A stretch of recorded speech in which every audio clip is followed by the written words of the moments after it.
Welcome to Stuff They Didn't Teach Me in Sunday School.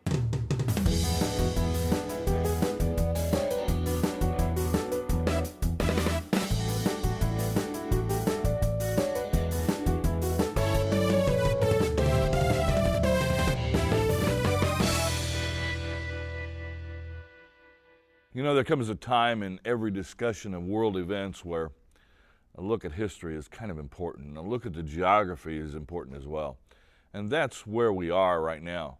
As this nation is divided, it's important to look at the implications of the northern kingdom, the southern kingdom, and the world around them, and how that will shape the future of this nation.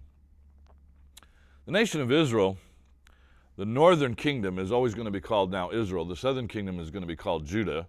Both were once Israel. The nation of Israel, the northern kingdom, is primarily agricultural. Farming. They're on trade routes. They rub shoulders with neighboring nations. Compared to Judah, they're more wealthy. Compared to Judah, they're probably more sophisticated at this time in history. And compared to Judah, they're a lot more cosmopolitan in terms of their interaction with other nations. That's good and bad. It brings wealth to the north, but it also causes the influence of these other nations to be felt in the nation of Israel and the northern tribes, especially in their religion. And they quickly adapt the ways, the customs, the religions of the people around them to their detriment. Judah, on the other hand, was much more a herdsman kind of area, much more raising sheep, much more sustenance kind of living. They did not interact as much with other nations. They did not trade as much with other nations.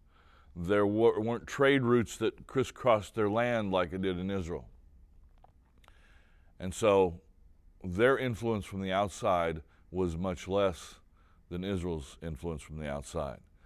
That allowed them to maintain a little more integrity in terms of their religion through most of their history.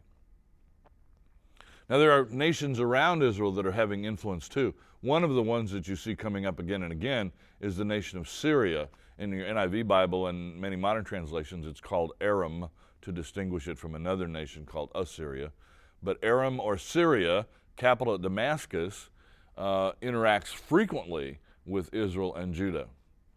The world power early in the period of the kings, of the divided kingdom, is the nation of Assyria. These folks were people you didn't want to live next door to. They were brutal. We have excavated some Assyrian sites, Nineveh being their capital, and a couple of the things that we know they did, they built some pyramids out of human skulls.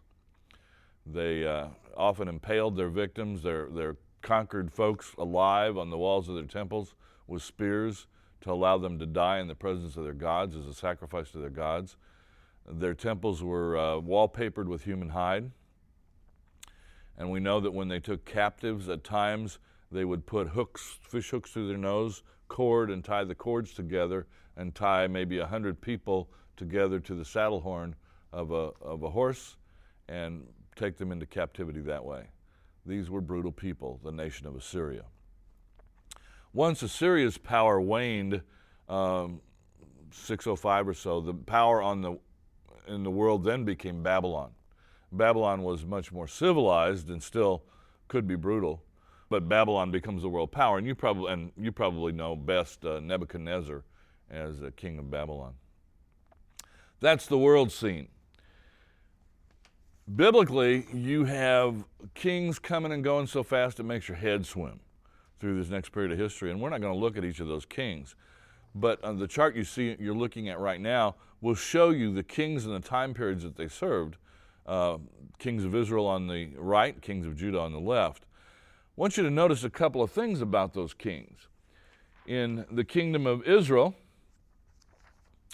you have 18 kings in a period of 200 years. That's an average of 11 kings, or 11 years per king. These 18 kings represent 7 different ruling families. 7 different dynasties in 200 years. That's instability. And 7 of these kings became kings by assassinating the previous king. I don't think they had life insurance in those days, but if they would have, I would think being king of Israel would have been a hard job for which to get life insurance. No kings of Israel receive God's approval because all of the kings of Israel tolerate and even promote those shrines that Jeroboam built at Dan and Bethel. So no kings meet God's approval. Contrast that with the kings of Judah. In Judah, except for one usurper who is Athaliah, who actually doesn't belong in the list at all. She's a daughter of Jezebel who usurps the throne in the south. Except for her, all of the kings are kings in the line of David. There's one ruling family.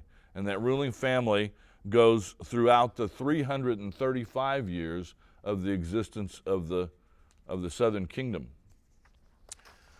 During that 335 years, there are 20 kings, an average of 17 years per king, as opposed to 11 years per king in the north. Governmentally, you'd have to say, based on that chart that you were looking at, that the kings of the north provided much less stability than the kings of the south. That Judah was a much more stable nation governmentally than was Israel. The other thing that chart will show you, it will show you all the check marks. Those are kings of the north that received God's approval because of how they treated the Jerusalem temple and how they treated the worship of Yahweh. God had designed for this nation to be together. He did not design for it to be divided and separate. And yet it was divided and separate. But still, God would keep his promise. That's one of the astounding things about Yahweh. That even though men mess it all up, God still keeps his promises.